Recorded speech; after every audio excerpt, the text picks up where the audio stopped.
We're in the secret garden.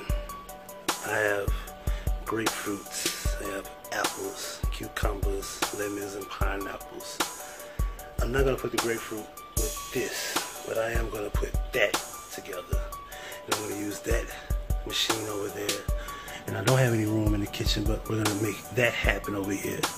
In the meantime, ladies and gentlemen, I co-sign every single word in this video you're about to see. This is your man Chosen King. I will put both of his links in the description box and in the comment section. It will be in the pin section. You can subscribe to him. What he's about to tell you is what I honestly believe to be at least 95% fact. Because nothing is 100, is it? But 95 is a strong high amount. Take it home, King. Yo, I'ma just say this and then I'm done. This case, man, we fighting an uphill battle in this case.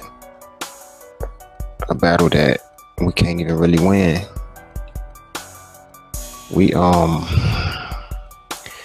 They blocked my other page. They blocked my other page because they said that I had copyright stuff and everything in it, but I didn't have no copyright stuff in it. It was the Kanika was sleeping with her cousins, and they said that they removed it either for copyright or they said too many people complained about it. Now y'all gotta hear me on this, man. Hear me out, cause I'm done. I'm about to be done. I'm gonna speak my case, and I'm gonna also run down everything that I've typed up right quick, man. I've typed up really my synopsis on this case, man. But the way it's going, you know, you got YouTubers out here, bro. They will flag your video. They will tell their subscribers to flag your video, and then they will put up a similar video that you put up. It's too much competition. I didn't come in it for competition. Yeah, I didn't have no audio on that video. But if y'all can share this link right here, because I think this is the last time I'm gonna be touching down on it, man. It's a headache. You know, they flag your videos for the smallest thing. Okay, I don't play music in my videos, but they flagged the Kanika slept with her stepbrother. And you know, maybe somebody was one of my people on the panel may have played the song in the background. I don't know if that what it was about. But then they said that, you know, a lot of people flagged the video or whatever. But the same people flagging my video or getting people to flag it, they out there putting the same videos up. They'll get people to flag my videos and go behind me and make the same video. But I noticed it's my second channel. I don't have as many subs as the other channel. The other channel got about 6,000. I'm gonna tell y'all this right here, right? I'm about to give y'all the truth. And I know it's gonna cost this page. It's gonna cause this page to go down. But listen to me. I know not 100% of everything I've said may have been 100% fact, because nothing is 100% fact. Everybody got their flaws. So I may have presented something that was a little off here, or something over here that was a little off. But I'm telling you, I have given y'all straight truth. Now I'm about to read off to y'all something right quick. All right. This is the truth.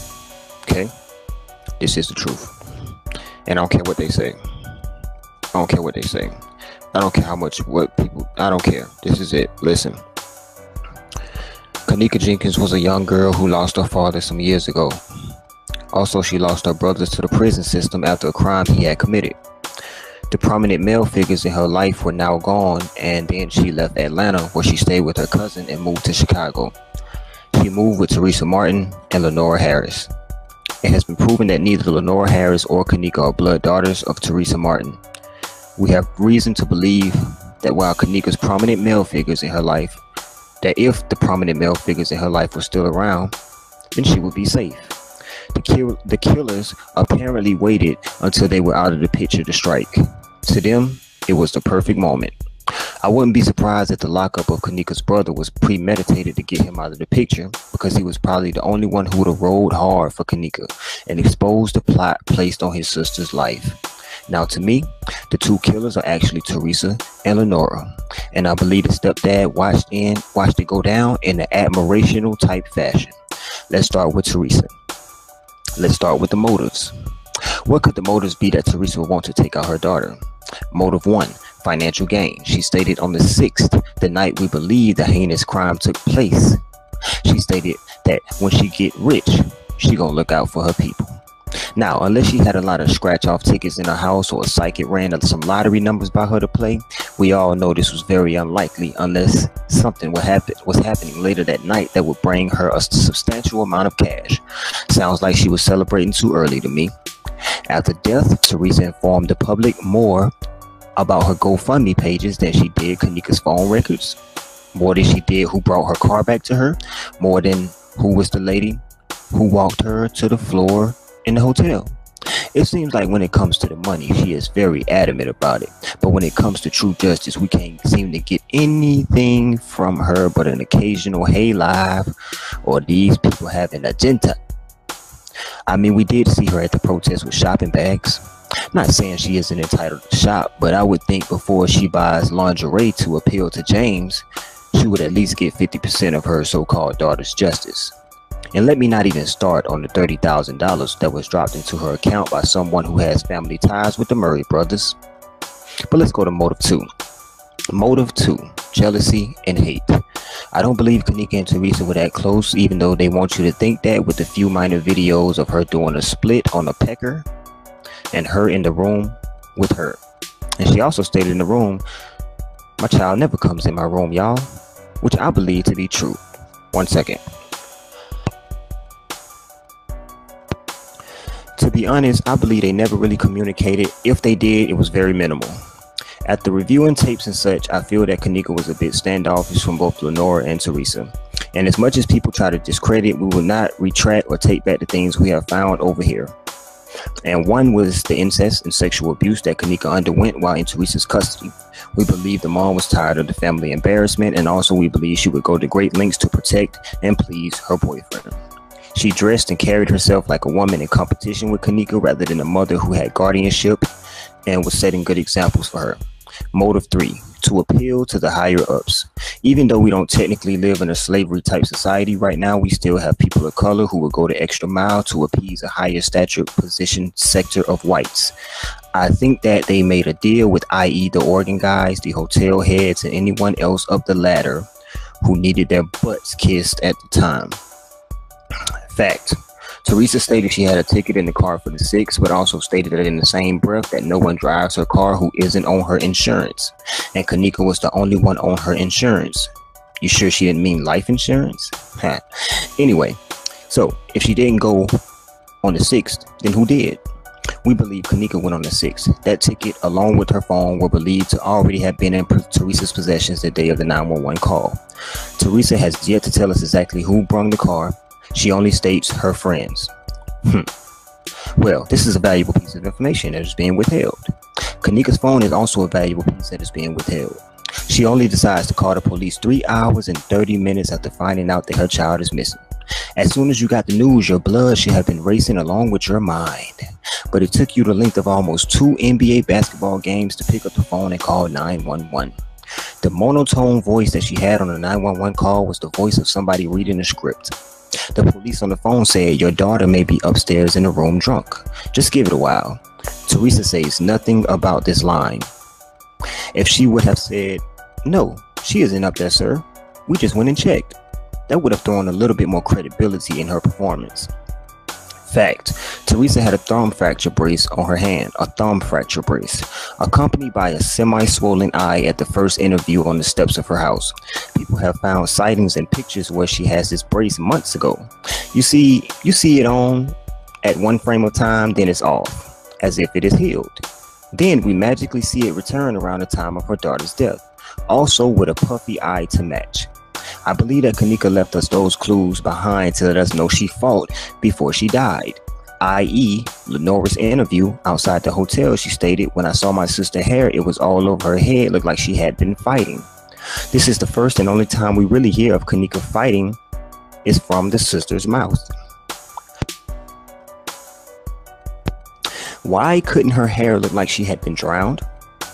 Or frozen and unthawed, which they told us? Or just wild from walking hours of walking drunk and running in the stairwells? Why fighting? She said fighting because there was fighting. I believe Kanika actually attended a party on the previous date of the 6th, actually enjoyed herself, left the party, and then ran into the hands of the killers. Why do I believe she left? From the mouth of those who actually know the truth. One is Lenora. She said in the interview, I asked her friends how was her hair when she left the hotel. They said flat, iron, straight. And also Zach TV. He stated she never died in the hotel. Also, Zach slipped up and said hospital, mistakenly throwing us a clue. We must remember that Zach has sat down and he has talked with the real Irene and a few guys. He has gotten the real story. The reason he isn't putting anything out is because he is actually scared. Now, if he does have footage of an interview, I doubt the truth is on the footage. The truth was told to him behind the scenes. Just on some hood ninja connection stuff going on, you know. I believe when Kanika got home, she ran into an awaiting Lenora, James, and Teresa, the 3 bandits. I believe through discernment and research that Lenora was choking her. She frantically stated or started kicking, probably knocking things over, and that is when I think Teresa tried to grab her legs. When someone is being choked, they go into a different mode of rage and strength because death is near. Now, I told you guys, and I showed you all the footage, what the real Kanika wore on the party on the 6th. Jean shorts, not pants, jean top, and gray shoes. She had on shorts. That's how she get the cuts on her lower legs, as the autopsy stated. Now, there was truth in the autopsy mixed with a whole lot of lies, but they put a little bit of truth in there, you know, as a game. They're playing a game, y'all. Teresa's nails scratched her while she was trying to secure her legs. I believe a leg also got loose and she kicked her in the eye. And during the tussle, one of the shoes came off. And I think she also refractured that thumb of hers while she was trying to grab her leg. And we're talking about frantic legs being thrown because she's got somebody literally trying to choke her to death. Shoe came off. And if you don't believe a single shoe can come off during the fight, all you got to do is go back and watch Monifa's recent street fight. One of her shoes was off within seconds of her swinging. So it is very possible. This whole time, I think James is recording this. And I think he's actually filming it with Kanika's phone. When he notices that Teresa can't contain her legs, they switch. He holds the legs and she takes over the recording part. So when you make deals with the elites,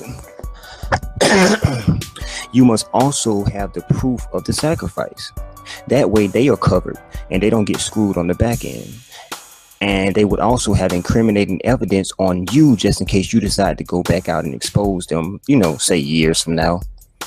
They have the phone. Teresa no longer has her phone. They have it with the footage of her death inside of it. I think that is when the ambulance was called and she was rushed to the hospital. And not just any ambulance, an ambulance that was already in queue on standby position by the higher-ups, with the 3 amigos trailing the ambulance in a vehicle. She also stated that on the night she had just had an emergency operation at the hospital. We fail to believe she had a reoperation of something that her and Lenora stated on Facebook in August that she was cured from. This was just an alibi, you know, just in case, you know, anybody brought up the fact that they saw the family at the hospital the early morning of the 7th. In the rush, they forgot her shoe because she had to get to the hospital in order to, in urgency, to perform the emergency operation, organ, melanin, bone marrow removal, etc. That's the emergency operation that was going on. Not for somebody who was already cured, y'all. I think they may have tried to return the shoe to her body, but were told that they were not to have any more contact with the body at all. It was signed over and was no longer in their possession. And having them being seen with the body again would have been too suspicious. So the body was afterward taken to the hotel for alibi use also. because the last place she was known to be was at a party. To play the part in a mysterious murder type coonery or reenactment that would go down on the night. What if I told y'all have been protesting right next to the killer? What if I told y'all that whoever donated just put nearly $300,000 in the pocket of a killer? So we out here rewarding killers now? The same way the public rewarded and paid George Zimmerman after killing Trayvon. They gave him about $400,000 in GoFundMe money after killing Trayvon. Lenore and Teresa looked at the body as if they had already seen it in that position days ago. There was no shock factor whatsoever. How do you glance at someone you've loved, just glance, and act as if you're scared to get close, like they got the cooties or something? In my videos, I gave you all the evidence of lies, the butcher, the donor people, video editor, the suspicious behaviors, the reenactment night, the family incest. I also exposed the lookalikes. They only give us pieces to work with, but if you look inside the pieces, you can find the truth. Last point, who changes relationship status before burying their daughter? I have yet to hear the mother say she loved Kanika. I have yet to see her shed a single tear. I can't see how the nation has cried more than the actual mom. She can scream, "I'm gonna take all y'all bowling on me," but doesn't have a decency to show us what was on Kanika's phone. Wow. Kanika, rest in peace. This is what happened to you unless otherwise proven.